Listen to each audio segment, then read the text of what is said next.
नई संसद के पहले दिन राष्ट्रपति द्रौपदी मुर्मू ने दिया बड़ा बयान। मोदी का नाम लेकर कह दी बहुत बड़ी बात।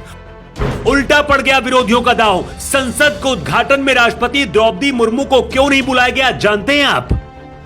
आने वाला है देश में बहुत बड़ा कानून। नई संसद में खड़े होकर इशारों में ही पीएम मोदी ने कर दिया ऐलान।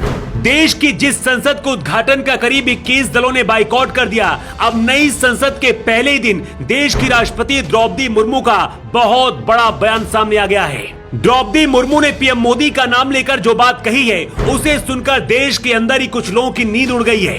पिछले कई दिनों से सवाल उठ रहे थे कि आखिर नई संसद का उद्घाटन देश के राष्ट्रपति से पीएम मोदी क्यों नहीं करवा रहे हैं। जब पूर्व राष्ट्रपति रामनाथ कोविंद से लेकर पूर्व प्रधानमंत्री एचडी देवगौड़ा और मनमोहन सिंह को निमंत्रण भेजा गया, तो फिर द्रौपदी मुर्मू को क्यों नहीं बुलाया गया? कांग्रेस सहित मोदी विरोधी करीब 21 दल इसे आदिवासी राष्ट्रपति का अपमान बता रहे थे। लेकिन इसी बीच पीएम मोदी के सामने नई संसद भवन में जब राष्ट्रपति द्रौपदी मुर्मू की चिट्ठी पहुंची और उसे खोलकर पढ़ा गया, तो उसमें मोदी का नाम लेकर मुर्मू ने जो लिखा था, सुनकर हर कोई हैरान रह गया। द्रौपदी मुर्मू ने क्या कहा है, उससे पहले ये सिक्का भी आपको देख लेना चाहिए। नए संसद भवन के उद्घाटन के साथ ही पीएम मोदी ने 75 रुपए का सिक्का भी जारी कर दिया है। इस सिक्के के पीछे के हिस्से में संसद भवन की तस्वीर है और सामने अशोक स्तंभ बना हुआ है और इसके नीचे सत्यमेव जयते लिखा हुआ है। अशोक स्तंभ के बाईं तरफ देवनागरी लिपि में भारत और दाईं ओर अंग्रेजी में इंडिया लिखा है। अब चलिए आपको बताते हैं कि आखिर राष्ट्रपति द्रौपदी मुर्मू ने पीएम मोदी का नाम लेकर क्या कुछ कहा है। नए संसद भवन के पहले दिन राष्ट्रपति द्रौपदी मुर्मू ने अपना एक संदेश नई संसद भेजा था। मोदी विरोधियों को लग रहा था कि इसमें द्रौपदी मुर्मू ने कुछ ऐसा लिखा होगा जो पीएम मोदी के खिलाफ होगा। सबके सामने राष्ट्रपति मुर्मू का ये पत्र नई संसद में खोला गया।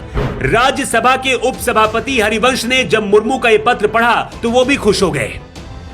अपने पत्र में द्रौपदी मुर्मू ने लिखा है, मुझे इस बात का बहुत संतोष है कि नए संसद भवन का प्रधानमंत्री नरेंद्र मोदी उद्घाटन कर रहे हैं। इसके साथ ही द्रौपदी मुर्मू ने नए संसद भवन को लेकर देश को शुभकामनाएं भी दी हैं। इस संदेश को सुनकर मोदी विरोधी गैंग में सन्नाटा पसर गया है।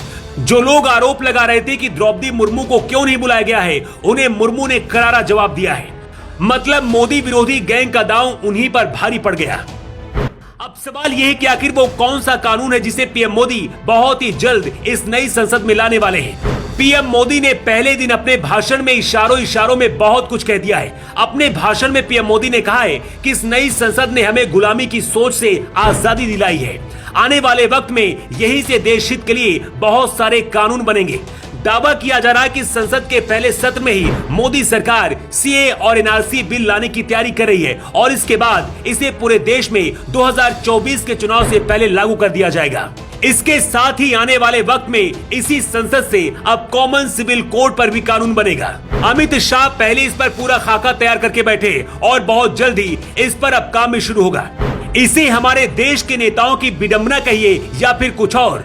जब भारत के लोकतंत्र का नया मंदिर बनकर तैयार हुआ, इसके खिलाफ ही सोनिया गांधी से लेकर ममता बनर्जी, अखिलेश यादव हो या फिर अरविंद केजरीवाल, नीतीश कुमार से लेकर उद्धव ठाकरे तक ने नई संसद भवन के उद्घाटन का बहिष्कार किया। लेकिन मायावती और उड़ीसा के मुख्यमंत्री नवीन पटनायक जैसे नेताओं ने मोदी के फैसले का स्वागत भी किया। सबसे बड़ी बात यह है कि जो विपक्षी दल राष्ट्रपति द्रौपदी मुर्मू का नाम लेकर अपनी रोटियां सेक रहे थे, द्रौपदी मुर्मू ने खुद चिट्ठी भेजकर सबकी बोलती बंद कर दी है। वैसे इस विशाल नए संसद भवन को लेकर आपका क्या कहना है और जिन नेताओं ने इसका बहिष्कार किया, उन्हें लेकर आपकी क्या राय है? कमेंट बॉक्स पर अपना जवाब लिखकर